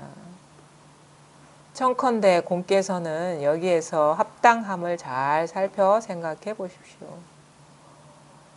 바수반두도 처음에는 장좌부라 하면 성불할 수 있다고 오해했다가 사야다 존자에게 지적을 받자마자 말을 듣고서 곧장 돌아갈 곳을 알아차리고 무루지를 내었으니 과연 좋은 말은 채찍의 그림자만 보고도 달리는 것과 같습니다. 여러 가지 이렇게 이 한 단락인데 여러 가지 기연도 들어가 있고 그렇죠. 앞에 이제 사야다 존자 얘기도 나왔고 우두벼붕에 대한 우두벼붕이 말한 개송도 나와 있죠. 자, 보세요. 제멋대로 말하는 엉터리 장로의 무리가 남에게 고요히 앉아서 부처되기를 기다리라고 가르치니 이 어찌 헛됨과 망령됨의 뿌리가 아니겠습니까? 그러니까 요것은 어떤 깨달음이 없는 공부를 이제 가르치는, 무조건 이제 이런 식으로 앉아서 고요히 앉아서 고요를 지키면은 깨달을 수 있다라는 그런 가르침을 펴는 그런 그 선지식 뭐 그런 사람들을 이제 비판하는 거죠. 그러니까 깨쳐야 된다. 이 본성을 깨쳐야 된다. 근데 왜 그게 이게 또 어려운 게 아니에요. 이런 식으로 얘기하는 사람들은 모든 사람이 다 그런 근기를 갖고 있지 않다. 일단 이런 식으로 부정을 해요. 단박에 깨닫는 사람은 그건 뭐 몇 세대 동안 전생에 도 닦은 사람이나 가능하지. 그게 인연이 돼가지고 이생에 가능한 것이지. 그거는 아무나 하는 것이 아니다라는 이런 미루는 마음이 있고, 그다음에 이렇게 않는다고 해서 그 당시에도 당장 깨닫지 못하고 안목이 밝지 않은 사람들이 분명히 있을 거란 말이에요. 그럼 이런 사람들한테 어떻게 얘기하느냐? 그거는 너의 인연이 이러한 것이니 이런 식으로 닦다 보면 후생에, 응? 그게 뭐 한 생을 돌든 두 생을 돌든 그때 깨칠 것이다. 이런 식으로 인과적으로 해석을 해버려요. 이런 경우에. 그러면 이제 그런가 보다 하고 이제 밀어버리죠. 자기 깨달음을. 그러니까 그 힘을 내지도 않고, 이 깨달으려는 마음을 내서 이렇게 탁 들어가지도 않고 느슨하게 그냥 고요히 이것만 이제 지키게 되는 것이거든요. 근데 그런 식으로 이렇게 하면은 안 된다. 왜냐하면 항상 이 마음 본성을 떠난 일이 없기 때문에 이거 깨달을 수가 있다. 잘못된 가르침을 펴면 안 된다라고 지금 말씀을 하는 거죠. 이 어찌 헛됨과 망령됨의 뿌리가 아니겠습니까? 그러니까 헛됨과 망령됨의 뿌리라는 것은 분별심이 아니겠습니까? 이거 분별심이 아니겠습니까? 헛됨과 망령됨의 뿌리는 분별심이거든요. 왜 이런 식의 수행이 어찌 분별하는 그런 마음이 아니겠습니까? 이 분별에서 벗어나는 공부를 하는데 시간을 기다리게 하고 결과를 기다리게 하는 것 자체가 인과법인 것이고, 그것이 바로 분별심으로서 분별심을 가지고 분별을 벗어나려는 헛된 노력이 아니겠습니까? 그것이 바로 망령됨의 뿌리다. 분별을 벗어나지 못했다. 이 공부 자체. 또 말하기를 고요한 곳에서는 잃지 않지만 시끄러운 곳에서는 잃는다고 하니 이 어찌 세간의 모습을 부수어 진실한 모습을 찾는 것이 아니겠습니까? 그러니까 고요한 곳에서는 잃지 않지만이라는 것은 고요하면은 이제 그게 공부라고 여기기 때문에 잃지가 않는 것이죠. 그다음에 시끄러운 곳에서는 잃는다. 뭐를 잃어버려요? 고요를 잃어버리니까 그 시끄러운 경계에서 벗어나서 고요한 공부를 하라. 그렇게 이제 이끄는 것이 바로 고요한 곳에서는 잃지 않는다고 여기고 시끄러운 곳에서는 잃는다고 여기는 그런 가르침이라는 거죠. 그것조차도 이제 분별심, 헛됨과 망령됨의 뿌리 이것이고, 왜 그러냐? 이것도 고요한 것은 옳다고 여기고 고요하지 않은 것은 옳지 않다고 여기는 차별법, 분별이기 때문에 두 개가 있는 것이기 때문에 이것도 옳지 않은 공부다. 이것이 왜 문제가 되냐? 세간의 모습을 부수어 진실한 모습을 찾는. 우리 이런 공부 법문 듣다 보면 분별에서 벗어나야 되고 그것이 해체돼야 된다 얘기 들으면 분별을 떠나서 딴 쪽으로 가는 게 공부구나라고 착각을 하는 게, 그것이 바로 세간을 부수고 출세간으로 나아가는 공부거든요. 그것은 이제 바른 공부가 아니다. 그건 불이법 공부가 아니다. 이 세간이 바로 출세간이다. 이 세간이 진실한 그 법성이다라는 그 깨침이 열리는 공부지, 이게 바로 세간과 출세간을 나눠서 여기를 떠나서 저쪽으로 가려는 공부, 이것이 바로 헛됨과 망령됨의 뿌리인 것이고 그런 잘못된 공부인 거죠. 그러니까 지금 잘못된 공부를 지적하고 있는 거예요. 뭐 당대 누구에 대한 비판이다라고 받아들이시면 안 돼요. 지금 우리가 하는 공부, 어? 만약에 고요함을 집착하고 고요하면은 공부가 된다고 여기고 시끄러우면은 피하려고 하고 그거는 공부가 안 된다고 여긴다면 이것이 바로 분별하는 마음으로 공부하는 것이다. 이걸 지적하는 것이고. 그렇죠? 그다음에 지금 이 삶은 괴로우니까 여기를 떠나야 돼. 그래서 딴데 이것을 이 번뇌를 벗어난 그쪽으로 가려는 공부를 해야 돼 하는 사람이 바로 세간을 부수고 출세간으로 가려는 분별하는 공부다. 이 세간이 출세간이 이 있는 것이 없는 것이지 지금 있는 것이 없는 것이지 있는 것 따로 있고 없는 것 따로 있고 하는 그거는 이제 제대로 된 공부가 아니다라는 거예요. 그래서 우리가 지금 하고 있는 잘못된 공부를 지적한다고 그렇게 읽으셔야 돼요, 이거를. 만약 이와 같이 수행한다면 어떻게 우두법융이 말한 지금 마음 없음을 말하지만 마음 있음과 다르지 않다라는 것과 들어맞을 수 있겠습니다. 마음 없음을 말하지만 마음 있음과 다르지 않다. 다르지 않습니까? 마음 없음을 말했는데 마음 있음과 다르지 않다. 마음 없음을 말하는 거와 마음 있음을 말하는 것이 어찌 다른 일이겠습니까? 그렇죠? 마음 없음을 말하는 거와 마음 있음을 말하는 것이 어찌 다른 일이겠습니까? 마음 없음이 마음 있음이고 마음 있음이 마음 없음이죠. 왜? 시종일관 달라진 일이 없기 때문에. 온갖 말을 해도 다 똑같은 말이 돼버리는 거예요. 본질적으로. 모양은 다르지만 껍데기는 다르지만 그림자는 다른 모습이지만 진정한 것은 마음 없음이나 마음 있음이나 있다 없다 옳다 그르다 모든 게 다 똑같다라는 거예요. 그러니까 마음 없음을 말해도 마음 있음과 다르지 않고 마음 있음을 말해도 마음 없음과 다르지 않고 시종일관 달라진 일은 없어요. 아무리 말에 구속력이 없어요. 아무 말에 뜻이 없어요.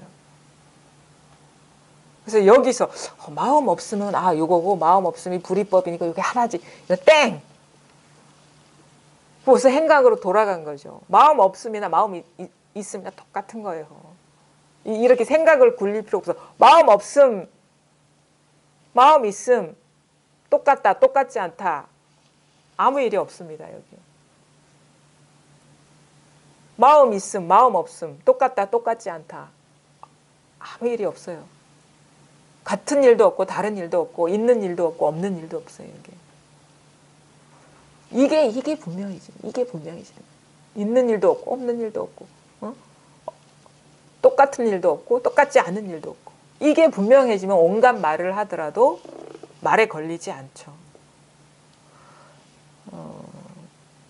청컨대 공께서는 여기에서 합당함을 잘 살펴 생각해 보십시오. 바수반두도 처음에는 장자부라 하면 성불해야 할 수 있다고 오해했다가 사야다 존자에게 지적을 받자마자 말을 듣고서 곧장 돌아갈 곳을 알아차리고 무르지를 내었으니 과연 좋은 말은 채찍의 그림자만 보고도 달라지는 것과 같다. 근데 이 대스님이 가나선의 어떻게 보면 창시자이고 가나선을 우리는 이제 우리 특히나 조계종에서는 가나선 조계종 이꼴 가나선이라고 이제 말을 하는데 이 대스님이 이게 바수반두가 장자부라 하면 성불할 수 있다고 오해했다가 지적받아서 곧장 돌아갈 곳을 알았다 했잖아요. 근데 우리는 여전히 장자부라 하면 도력이 높은 줄 알아요. 근데 대스님이 이런 식으로 공부하는 게 아니라고 분명히 서장에서 지적을 했거든요. 그러니까 앉는 거와 눕는 거의 차이가 없다라는 그 말씀을 분명히 하셨는데 근데도 후손들은 뭔가 앉아서 자지 않고 앉으면은 뭔가 공부가 더 잘된 그러니까 모습을 여전히 색으로 판단하고 있다는 색으로 열애를 보려고 하고 있다라는 거죠. 그게 색으로 열애를 보는 거 아닙니까? 앉든 눕든 그 모양을 보지 않는 것이 열애를 보는 것이고 그것이 도를 보는 것인데 근데 여전히 앉고 눕지 않은 거를 도력이 높고 공부가 높다라고 보는 거는 그거는 금강경하고도 배치되는 거 아닙니까? 그러니까 우리가 그 진짜 자기 배운 바와 자기 어떤 그러니까 배운 바와 자기 진짜 보는 눈과 삶이 다 분리되어 있는 공부를 하고 있어요. 대스님의 안목은 인정하면서 왜 대스님의 안목은 삶에서 적용시키지 않냐 이거죠. 왜 따로 노냐 이거죠, 이게. 그런 것도 우리가 지금 공부가 철저하지 못하다는 거를 들은 것 따로, 자기 행하는 것 따로 이러면은 그게 좀 문제가 있는 거 아닌가 저는 이렇게 생각이 듭니다. 사야다 존자에게 지적을 받자마자 말을 듣고서 곧장 돌아갈 곳을 알아. 돌아갈 곳. 돌아갈 곳을 알아야 돼. 돌아갈 곳. 이거는 이런 물결이 아니고 곧바로 물을 봐야 된다. 그죠? 곧바로. 지금 온갖 얘기를 하지만 본래 아무 일이 없는 이것을 그러니까 곧장 돌아갈 곳을 알아차려야지. 그래서 견처가 열려야지 무르지가 생기는 거죠. 무르지를 내죠. 그 돌아갈 곳을 알아야 된다 이거지. 이게 돌아갈 곳은 시간도 아니고 장소도 아니에요. 위치도 없어요. 왜? 바로 지금 이거니까. 이거기 때문에. 근데 또 똑같이 여기에 있으면서 딴 데를 보고 있는 거야. 딴 곳을 보고 있는 거야. 바로 지금 그러니까 딴 곳을 보고 있다는 건 벌써 분별하는 눈으로 보느냐 그렇지 않고 보느냐 이 차이밖에 없는 거예요. 사실은. 똑같이 보는데 모습을 보느냐 모습 아닌 것을 보느냐. 똑같이 보는데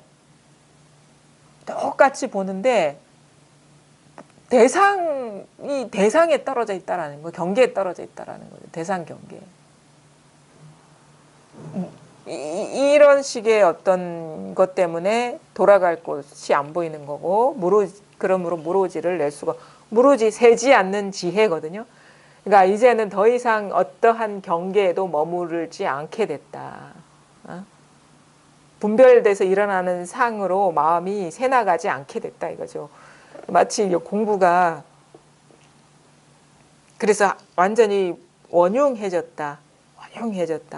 이런 식의 표현인데 우리가 그 공부가 이렇게 이 자리가 드러나지 않은 사람 100% 다 세고 있는 것이고 100% 다 세고 있는 것이에요. 그 다음에 이 자리가 드러났는데 아직 이게 분명하지 않은 사람은 어딘가에 분별로 연결된 그 끈이 놓여지지 않은 것이고 그건 아직도 새고 있는 거거든요. 그러니까 우리가 뭐 파이프에 구멍이 나면 물이 새듯이 분별로 새고 있는 거예요. 따로 있어. 이것 말고 뭔가 따로 있는 거라. 그게 새고 있는 것이고 무르지 새지 않는 거는 이제는 더 이상 어두운 구석이 없어졌다 이거죠. 과연 좋은 말은 채찍의 그림자만 보고도 달리는 것과 같습니다. 이것도 경에 나온 건데 염송에도 나오죠. 무슨 고칙에 외도가 그것도 외도예요. 불교를 믿는 사람도 아니라. 그러니까 사실 외도니 불교니 막 이런 것도 구분의 의미가 없는 거예요. 왜냐하면 여기서는 부처님의 시자는 모르고 외도는 알았으니까 와가지고 묻죠. 그 정확한 구절은 모르겠는데 의미는 뭐냐면 부처가 뭡니까 이렇게 물은 거예요. 석가모니 이 부처님한테 아마 바라문이겠죠. 다른 힌두교 믿는 그런 사람이 와가지고 그 궁극적인 법이 뭡니까? 라고 물었겠죠. 법이 뭡니까? 라고 물으니까 부처님이 가만히 있었어요. 가만히 있는 거를 다 보더니 감사합니다. 그래서 그냥 가는 그 옆에 있는 시자가 묻는 거예요. 뭐 안 아닐 거야 분명히. 부처님 살아계실 때는 깨닫지 못했기 때문에. 아니 왜 세종께서 아무 말씀도 하지 않았는데 저분은 이렇게 감사하다고 얘기를 하고 가느냐. 그러니까 좋은 말은 채찍의 그림자만 봐도 달린다. 그런 얘기를 했어요. 그냥 뭐라고 얘기도 안 해줬는데 벌써 통해가지고 이렇게 그러니까 그런 거죠. 뭐 우리가 일구에 통하면 뭐고 뭐 입구에 통하면 뭐고 삼구에 통하면 뭔데 이거는 그냥 이런 거죠. 그 비유가 이런 거예요. 허공에다가 글을 쓸 줄 알면은 뭐 진짜 그 근기가 뛰어난 것이고 물에다가 글을 쓸 줄 알면은 뭐 중근기고 뭐 진흙에다가 글을 써도 모르면은 이제 완전 하근기다 뭐 이런 식으로 얘기하는데 허공에다가 글을 쓰는데 자취가 있습니까? 자취가 없잖아요. 그러니까 아무런 뭐 또 없는데 금방 알아차려. 마치 허공에다가 글을 쓴 거 같이. 금방 가는 거야. 근데 이제 물에다가 글을 쓰면 조금 흔적이 남죠. 금방 사라지지만. 그거는 이제 공부가 그래도 중근기, 중간쯤 봐줄 만한 것이고, 진흙에는 자취가 막 남아. 그런 식으로 공부하면 이제 그거는 그 공부가 아니다 이거죠. 자취가 남으면. 그러니까 이거는 왜냐하면 이것 자체가 모양 없는 것이기 때문에 그래요. 자취가 없는. 그러니까 가만히 있는데 이 방광을 하는 거를 깨달은 거예요, 지금. 이 방광하고 있는 사실을. 아니, 움직임 바도 없고, 한마디 꺼낸 바도 없고, 응? 뭐라고 설명해 준 바도 없는데, 아! 하면서 통하고 이렇게 감사합니다 하고 간 거거든요. 왜? 지금 역력히 이게 다 드러나 있기 때문에. 이것뿐이기 때문에 그래요. 그래서 과연 좋은 말은 채찍의 그림자만 보고도 달리는 것과 같습니다. 이렇게 대스님은 말씀을 했는데 이 말을 제대로 받아들이신다면 좋은 말이 없고 여기에 채찍도 없고 그림자도 없습니다. 그것이 바로 이 말의 진입니다. 좋은 말은 채찍의 그림자만 보고도 달리는 것과 같습니다. 이 아무리 많은 말을 해도 흔적이 없습니다. 이것이 바로 이 말의 진입니다. 뿐만 아니라 요 단락의 진이이기도 하고 서장의 진이이기도 하고 이것이 바로 부처이기도 하고 이것이 바로 불법입니다. 팔만대장경은 이 글자 아닌 이 한 글자를 얘기하고 있습니다. 모든 어떤 그 연불은 이 소리 아닌 이 고성을 하고 있습니다. 이 소리 아닌 이 하나의 고성. 이 하나의 아우성을 들으라 이거예요. 하나의 소리 없는 아우성을 들으시라 이거죠. 얼마나 아우성 치고 있습니까? 삼라만상이 좀 들으라고. 근데 못 듣잖아요. 지금 버스가 지나가는 것도 아니고 제가 말하는 것도 아니고 온 우주가 지금 이 방광을 하고 있고 이 법문을 하고 있어요. 입도 뻥끗하기 전에 굳이 입을 열어서 한다면 이거는 진흙에다가 자취를 남기는 거와 같은 거죠. 사실 그것도 괜찮아요. 이 소리가 지나가 버리면 잡지 않으면. 근데 막 기억했다가 막 이거지 하는 거는 이제 진흙에다가 글 쓰는 거랑 똑같은 거죠. 팔만대장경을 허공에다가 쓰셔야 돼. 허공이 팔만대장경이니까. 지금 온갖 팔만 장경이 막 날아다니고 있잖아요, 지금.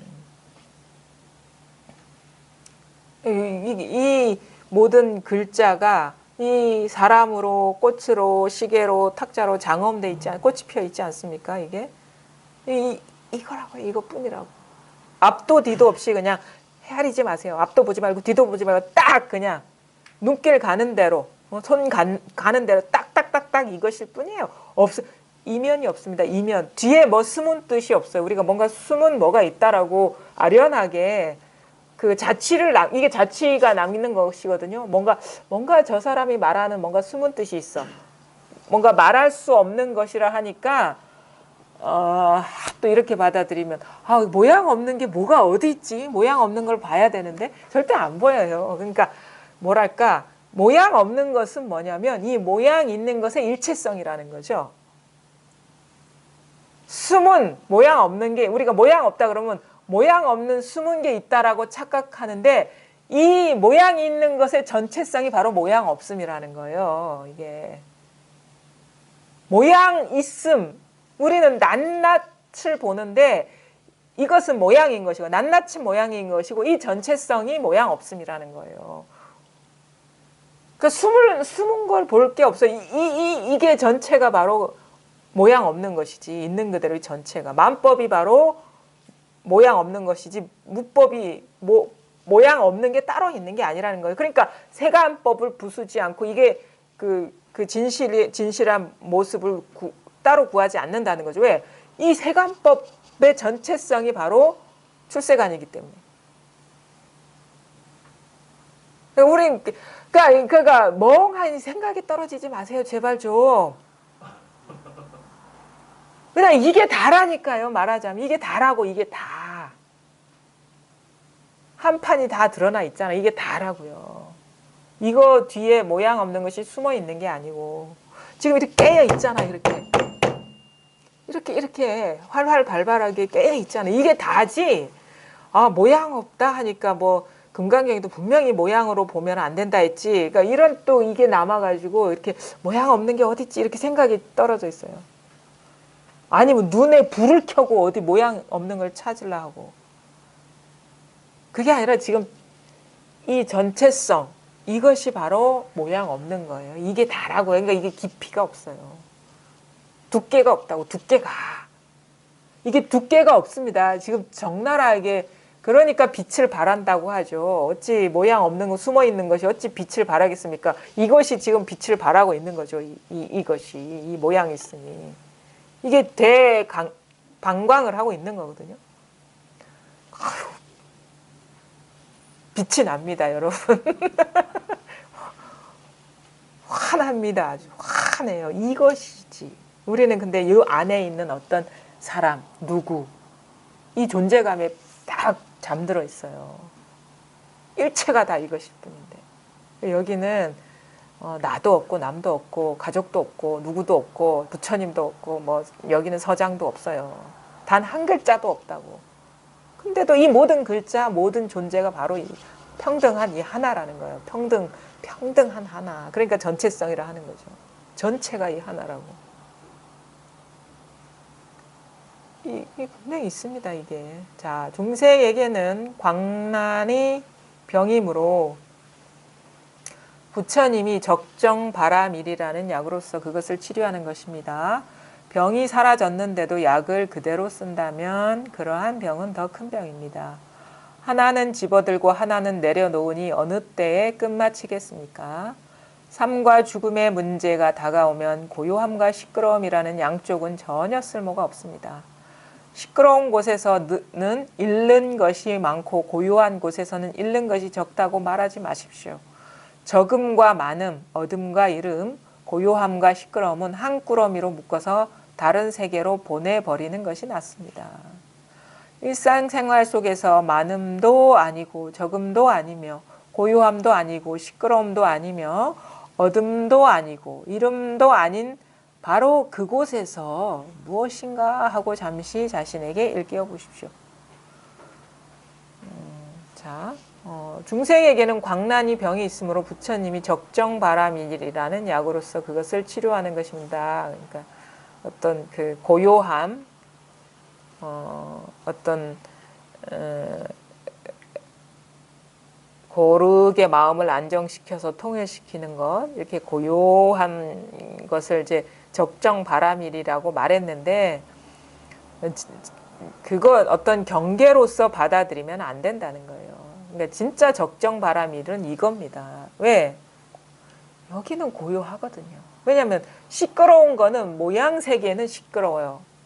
왜냐하면 모양끼리 충돌해야 되고 관계를 맺어야 되고 영향을 주고받기 때문에 시끄러워 모양 세계는. 근데 이 전체성은 이 전체성은 부분이 아니기 때문에 특정한 모양일 수가 없는 거예요. 그러니까 여기는 고요할 수밖에 없고 이건 설명이 아닙니다. 직접 자기가 몸소 경험해 보면 알아요. 여기는 아무 일이 없거든요. 어디에도 머물지 않는 여기에. 여기는 아무 일이 없거든요. 그래서 우리가 문득 이 일 없는 자리 돌아갈 곳이 딱 드러나면 그래도 여전히 예전에 막 모양색의 꿈속에 빠져드는 습관, 이게 꿈입니다. 만약에 모양이 있고 존재가 있다고 여기면 이게 꿈이에요. 어젯밤 꿈만 꿈이 아니라 이게 꿈이에요. 이것이 꿈인 줄 볼 줄 아는 게 이게 도안이 열리는 거거든요. 이 모양에 딱 떨어져 가지고 뭐가 있다라는 그거에 딱 떨어지면은 갑자기 마음이 이상해져요. 뭔가 불편해져요. 그러면서 또 이게 또 분별에 떨어졌구나 하면서 문득 탁 각하게 되거든요. 깨어나게 되거든요. 환인 줄 알면 그게 각이에요. 원각경이 얘기하잖아. 환인 줄 알면 그게 꼭 각이다. 근데 환인 줄 모르고 우리가 슬그머니 끌려가서 사로잡히면 그게 환에 떨어진 것이고, 그 떨어지면은 그 환인 줄 몰라요. 근데 딱 불편해져요. 이게 이런 일 없는 자리가 체득되고 나서 일상생활 속에서 이게 불편해지면 또 망상에 떨어졌구나라는 이게 자각이 오는 것이 바로 그것이 깨어 있음이지 따로 깨어 있음을 있어가지고 그걸 지키는 게 아니라는 거죠. 환인 줄 아는 것이 각이다 이거죠. 근데 그게 이제 있는데 이제 이것이 이 전체성이 드러나지 않으면 이게 어떻게 환이겠습니까? 실제지. 절대 이거는 꿈이라고 아무리 스스로 주입해도 몰라요. 그래서 이것이 견처가 열려야 된다. 본바탕이 체험돼야 된다 이거죠. 병이 사라졌는데도 약을 그대로 쓴다면 그러한 병은 더 큰 병. 난 이렇게 보기보다는 만약에 이런 식으로 뭔가 경계에 의지한다면 절대 병은 치유될 수가 없다.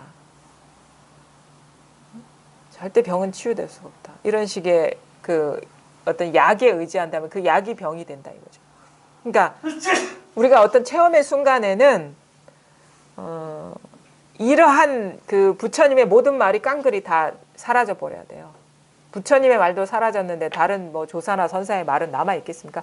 그런 상태가 돼야지 우리가 이게 여기서 한번 도약을 하는 것이고, 그래야지 이제 말에 의지하지 않게 되는 거예요. 부처님 말에도 부처님 말도 의지할 바가 못 되다는 게 자기한테서 열리는 것이지.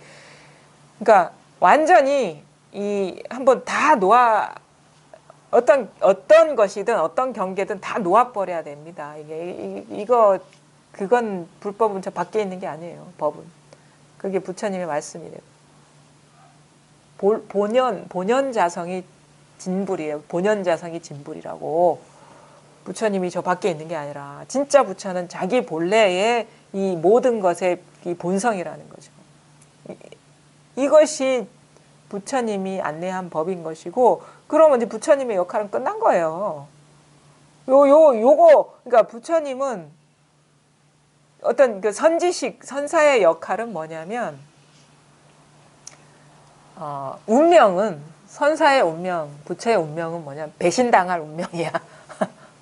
배신당할 운명이에요. 그게 진정한, 그러니까 자기가 죽어야지 제자가 거기서 새 생명을 얻는다고. 여전히 이거는 부처님 말이니까 놓으면 안 돼 하면은 그건 부처님이 죽은 게 아니잖아요. 선지식은 죽을 운명이고, 말하자면 배신받을 운명. 왜? 이 말을 의지하는 말, 이거는 스승의 말이니까 중요한 말이고, 이거 부처님의 말이니까 이거 놓으면 안 돼라고 하면은 부처님의 의도를 배신하는 거예요, 그거는.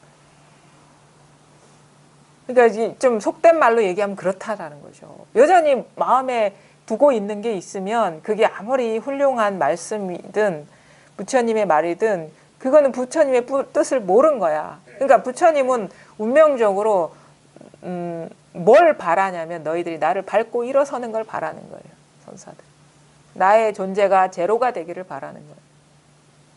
나는 아무것도 아닌 이제 환상으로 돌아가는 거를 바라는 거예요. 진짜 선사라면 그래야 되고 진짜 부처님이라면 그래야 되는 거예요. 내가 밖에 의지했던 그분은 자기를 산화시키려고 왜냐하면은 이 권위가 사라지지 않으면 깨치지를 못하거든, 제자가. 여전히 나보다 더 높은 아니면 귀중한 뭐가 있으면은 그게 어찌 독립이 되겠으며 천상천하의 유아독존이 되겠습니까? 버림받을 운명이에요. 그게 운명이에요, 운명. 이거는. 아무리 왜? 아무리 제자가 버려도 자기는 아무런 일이 없기 때문에. 그럴만 하니까 그런 정도의 이끌미 가능한 거죠. 왜? 왜? 본래 아무 일이 없으니까. 본래 만난 적도 없고, 공부 같이 한 적도 없고. 그게 진정한 부처의 진면목이기 때문에. 그러니까 마음대로 해라. 마음대로가 아니라 남기지 마라. 나의 대상의 존재감이 남아있는 한 나는 아직 제대로 이끈 게 아니다. 너희들을. 뭐 너희라고 할 게 따로 있는 게 아니기 때문에. 그러니까 진짜 마음에 있는 구절들 모두 산화해야 됩니다. 모든 존재들도 산화해야 되고 부처까지도 죽였는데 조사도 죽였는데 뭐가 남아 있으면 되겠습니까? 임재일 선사 얘기 부처도 죽이고 조사도 죽이라는 거는 그 말인 거예요. 마음에 단 한 구절도 남아있으면 안 되고 그 존재조차도 남아있으면 그거는 도에 밝은 게 아니기 때문에 그래서 부처도 죽이고 조사도 죽이라는 거. 뭐 자기 마음의 부처, 자기 마음의 조사가 남아있는 한 그것이 가리기 때문에 그것이 요만한 티끌이 온 천지를 눈 안에 들어가면 온 천지를 가리기 때문에 그것조차도 죽여라 하는 게 임재 스님의 말이죠. 그러니까 우리 공부는 그런 거예요. 뭐 그런 식의 좀 과격한 언어를 쓰면은 우리가 세간과 혼동하면 안 되고 마음에 있는 모든 분별을 다 죽여라 이거지. 따로 있다는 그 망상심을 다 조복시켜라 이거예요. 그게 부처도 죽이고 조사까지 죽이는데 뭐가 남아 있겠습니까? 공부하는 사람이 가장 마지막에 남아 있는 게 부처와 조사 아닙니까? 그 부처의 마음도 없는데 중생이 마음이라고 있겠습니까? 다 뭐든 따로 있다라는 그 망상심이 사라져야지 공부가 밝아진다. 병이 사라졌는데도 약을 그대로 쓴다. 근데 체험은 순간적으로 그게 팍 죽어버리는 거예요. 순간적으로. 이게 그게 죽지 않으면 이게 드러나지가 않기 때문에. 이것저것이 따로 있다는 그 헤아림, 속삭임이 딱 그게 아주 짧은 순간이더라도. 근데 그 짧은 아주 찰나간이라도 이게 탁 자각이 되면 이것을 잊어버리기가 어렵거든요. 이게 시간이 중요한 게 아니에요. 찰나간이 됐든 뭐 긴 시간이 됐든 중요한 건 이 맛을 물 한 방울이라도 먹었느냐가 중요한 것이지. 그러면 요게 딱 와닿으면은 이제 서서히 이제 자기도 처음에는 뭐가 뭔지 모르죠. 이게 왔는지 안 왔는지 또 왜냐하면 눈에 보이는 차이가 안 드러날 수도 있기 때문에 사람에 따라서. 근데 이게 감각이 열리고 이 감이 탁 어딘지 모르게 어떤 아무 일이 없는 어떤 순간적인 그런 그 맛을 봤다면 이거 잊을 수가 없거든요. 그러면 이제 이 감각이 이제 서서히 열리는 거예요. 그러면서 자기가 생활 속에서 분별에 떨어지면 불편해지면 퍼뜩 불편함이 탁 느껴져요. 요것이 열린 만큼. 그러면서 이렇게 하나씩 놓아버리게 되고 벗어나게 되는 것이거든요. 그러니까 이게 찰나간이든 뭐 오랜 시간이든 그 시간이 중요한 게 아니다. 일단 맛보는 게 중요하다 이게.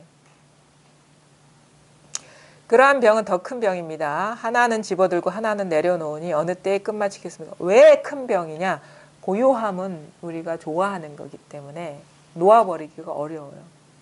옛날 시끄러운 거는 잘하는데 고요함은 못 놓아버리기 때문에 이게 더 큰 병이다 이거죠. 삶과 죽음의 문제가 다가오면 고요함과 시끄러움이라는 양쪽은 전혀 쓸모가 없습니다. 시끄러운 곳에서는 잃은 것이 많고 고요한 곳에서는 잃는 것이 적다고 말하지 마십시오. 적음과 많음, 얻음과 잃음, 고요함과 시끄러움은 한 꾸러미로 묶어서 다른 세계로 보내버리는 것이 낫습니다.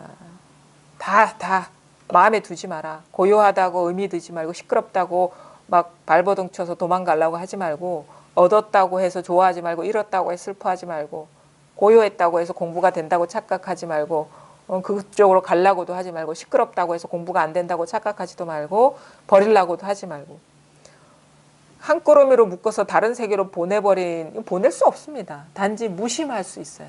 그게 보내는 거예요. 일어나든가 말든가 무심할 수는 있어요. 근데 이거는 보낼 수는 없어. 우리가 이 세간을 벗어나서 다른 세계로 가는 게 아니기 때문에 거기에 의미를 두지 않을 수가 있고 그러든가 말든가 무심할 수가 있고 그러다 보면 점점점 그것에서 그 콩깍지 씌었던 눈이 탁 마치 개안 수술한 것처럼 이게 열립니다. 그러면서 뭐가 일어나든 이제 그러니까 의미를 두지 않고 놓아버리게 되죠. 일상생활 속에서 많음도 아니고 적음도 아니며 고요함도 아니고 시끄러움도 아니며 어둠도 아니고 이름도 아닌 바로 그곳에서 무엇인가, 바로 그곳 무엇인가까지 갈 필요가 없어요, 사실은. 자, 일상생활에서 많음도 아니고 적음도 많음도 아닌 것은 어디에 있을까요? 많음도 아닌 곳에 있습니다. 응? 많음도 아닌 곳은 많음도 아닌 곳에 있습니다. 무슨 말인지 알겠어요? 많음도 아닌 곳, 그 아닌 곳이 따로 있나? 라고 여기면 안 되고, 그 많음도 아닌 곳은 바로 지금 많음도 아닌 곳, 여기에 있다고. 다른 것도 마찬가지입니다. 적음도 아니면, 적음이 아닌 어디에 있나 하면은 벌써 분별에 떨어진 것이고, 적음도 아닌 것, 적음도 아닌 곳, 바로 이것인 거예요. 고요함도 아니고, 시끄러움도 아니고, 그러니까 이게 어떻게 보면은 어이없기도 하고 어처구니 없기도 하죠. 우리는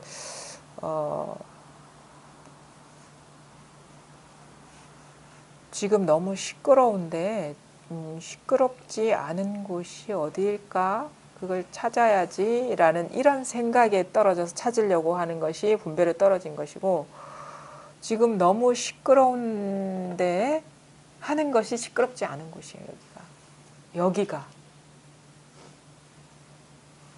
우리는 시끄러운데 시끄럽지 않은 곳으로 가려는 게 분별심이고, 바로 지금 시끄러운 데가 바로 여기가 바로 시끄럽지 않은 곳이라는 거죠.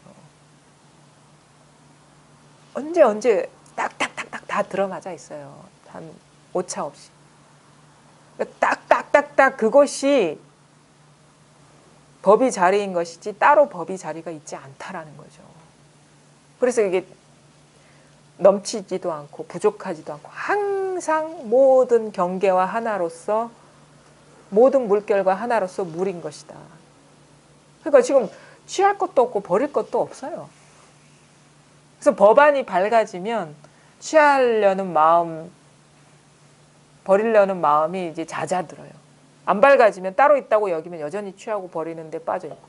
근데 취하고 버릴 만한 그러니까 평등성이 자각돼야지 그런 마음, 분별하는 마음들이 조복이 되지, 평등성이 자각되지 않으면 분별하는 마음이 조복되지가 않아요. 그래서 이게 도안이 점점 밝아져야지 업력, 업습, 행위가 이렇게 저절로 이렇게, 그러니까 대승경전에도 보면 항상 문수가 먼저 나오지 않나요? 보현이 그 다음이지. 물론 같이 있긴 합니다. 하지만 보현, 문수 이렇게 얘기 안 해요. 문수, 보현 이렇게 얘기를 하지. 그러니까 그건 깨침을 얘기하는 거거든요. 이 안목이 밝음. 그러니까 법성이 평등하다는 안목이 열리면 자연스럽게 보현행이 이루어지는데, 보현행이 느닷없이 앞에 나와서 어떻게 하는 경우는 없어요. 문수 앞에 나와서. 보현은 문수와 같이 있거나, 아니면 어디 경전에 보면 문수만 자꾸 나와, 보현은 안 나오고. 유마경에는 문수만 나오잖아요. 보현 나왔나? 보현보살? 근데 문수가 많이 나와. 문수가. 그러니까 이 안목이, 그러니까 이게 깨침이거든요. 깨침이 중요하다. 깨달음이. 그러면 저절로 보현행이 이게 뒤따른다 이거죠. 왜냐하면 진실을 보게 되는 눈이 열리면 진실되게 살 수밖에 없어요. 모를 때는 아무렇게나 살지만. 우리 그렇지 않아요? 보는 눈이 달라지면은 예전과 같은 잘못된 행동을 이게 교정되지 않나요? 물론 100% 된다라고는 할 수 없지만 예전과 같지는 않다고. 예를 들어가지고 우리가 여기에 금이 있는데 금덩이로 알 때는 이거 갖고 싶은 마음이 들어요. 응? 이게 금덩이가 아니라 이거는 가짜네. 그냥 평범한 주물이고 옛날에는 10억짜리 금인 줄 알았는데 이거 보니까 한 3,000원이면 사겠네. 그러면 이게 마음에 가겠습니까? 그런 거랑 같은 거예요. 이 깨달음이라는 것은. 진실하다고 여길 때는 아무리 이게 여전히 내 눈에는 이게 금덩어리로 보이는데, 이거 탐하면 안 돼, 탐하면 안 돼. 그런 식으로 자꾸 한다고 해서 이게 탐하는 마음이 조복되겠습니까? 근데 어느 순간, 이거 금덩인 줄 알았는데 그냥 주물이구나, 평범한 주물이구나 하면 탐하는 마음이 저절로 안 생기죠. 마치 이와 같다라는 거죠. 문수와 보현은.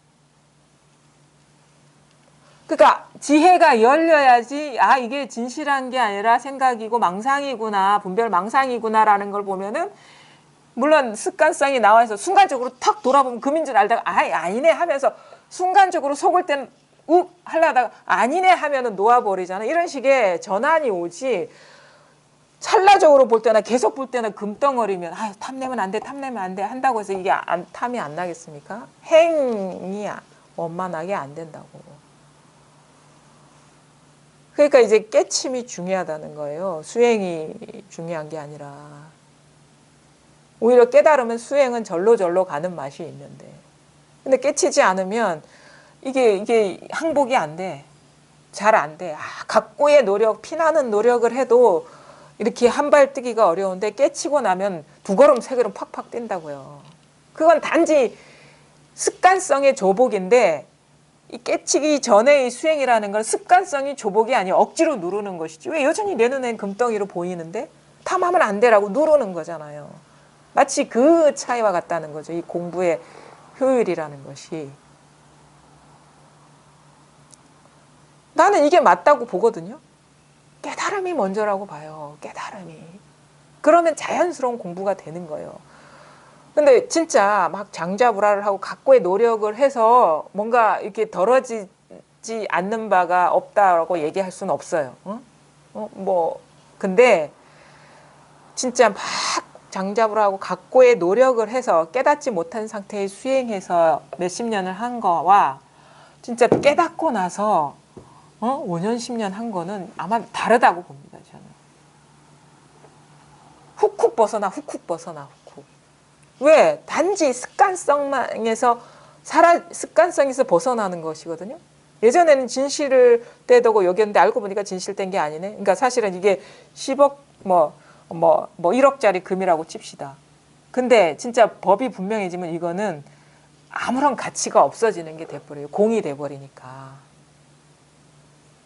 그게 깨침이거든요. 그러면 옛날에는 값어치 있다고 여겨서 속았고 그 습관성이 더 강했다면 지금 아무런 가치, 그러니까 요것이나 뭐 지금 요 탁자위에 있는 먼지티끌이나 아무런 차이가 없다라는 자각이 오면은 이거 절로 쉽게 벗어나지 않을까요? 그게 맞습니다. 그게 그것도 뭐 사람의 인연 따라 공부가 이렇게 펼쳐지는 거기 때문에 그것도 시절 인연이라고 말씀드릴 수가 있는데 그래서 대스님이 얘기하는 건 그거예요. 깨달음이 없는 공부는 그거는 진짜 시간 낭비이고 결정적인 순간에 아무런 힘을 발휘하지 못한다. 그래서 삶과 죽음의 문제가 다가오면 생사가 왔다 갔다 하는 순간에 오면은 그 고요한 경계를 지키던 그 공부는 아무런 힘이 없다. 시끄러운 곳에서 잃는 것이 많고 고요한 곳에서 잃는 것이 적다고 하지 마십시오. 그래서 좀 본격적으로 하시라는 거지. 그냥 다 까놓고 다 내려놓고 완전 무장 해제해서 공부하시라는 거죠. 이것저것 잔머리 쓰지 말고 그 공부에 이 공부는 그러면 어렵지가 않아요. 여전히 머리 쓰고 있기 때문에 어려운 거지. 적음과 많음, 어둠과 이름, 고요함과 시끄러움은 한 꾸러미로 묶어서 다른 세계로 보내시고 보내버리는 것이 낫습니다. 일상생활 속에서 많음도 아니고 적음도 아니며 고요함도 아니고 시끄러움도 아니며 어둠도 아니고 이름도 아닌 바로 그곳에서 무엇인가 하고 잠시 자신에게 일깨워 보십시오. 그러니까 아마 제가 보기에는 왜 반화산이 출현했냐면 당시에는 어떤 일깨움을 들을 기회가 없었어요. 이 화두를 받는 사람은. 법문을 들을 수가 없잖아요. 다 멀리 있기 때문에. 이거는 다 제가자나 멀리 있는 사람한테 한 거거든요.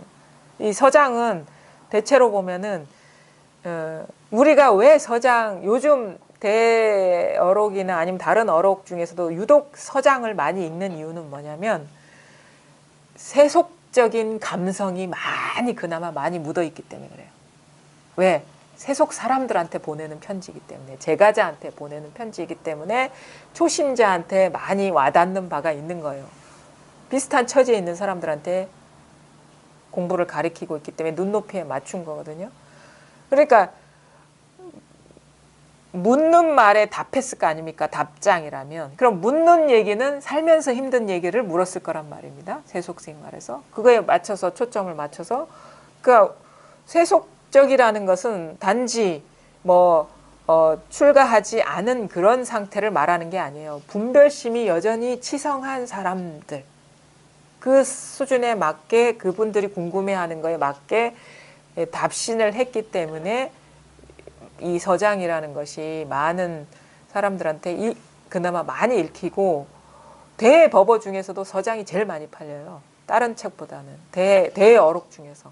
보설도 있고 법어도 있고 많거든요. 근데 서장 요 책만 제일 많이 팔리는 이유는, 그러니까 말하자면은 분별심이 많은 상태에 있는 초심자 아니면은 깨닫지 못한 사람들한테 주로 많이 보내는 것이고, 체험했더라도 아직 이게 원만하지 않은 사람들한테 그 부족한 면을 일깨워주는 내용이기 때문에 생명력이 있는 것인데, 근데 왜 화두를 제시했냐면 그 사람들은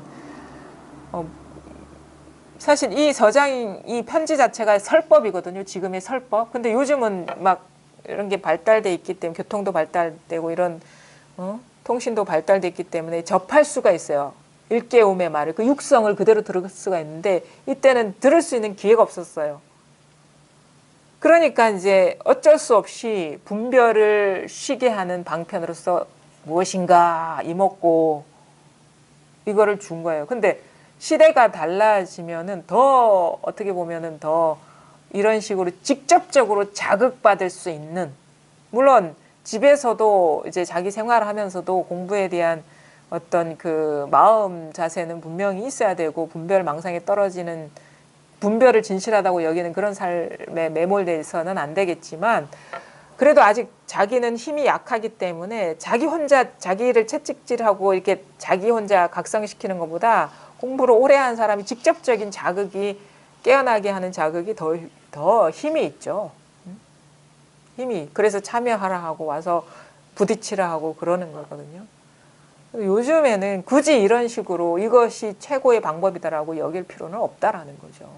궁금하면 참여해서 묻고, 아니면 못 올 상황이면 전화라도 묻고 이런 식. 아니면 요즘은 막 주고받는 게, 이때는 그래도 석 달 열흘이 걸렸을 거예요. 집에 가려면. 요즘은 1초도 안 걸리잖아요. 이 서장, 이 편지가.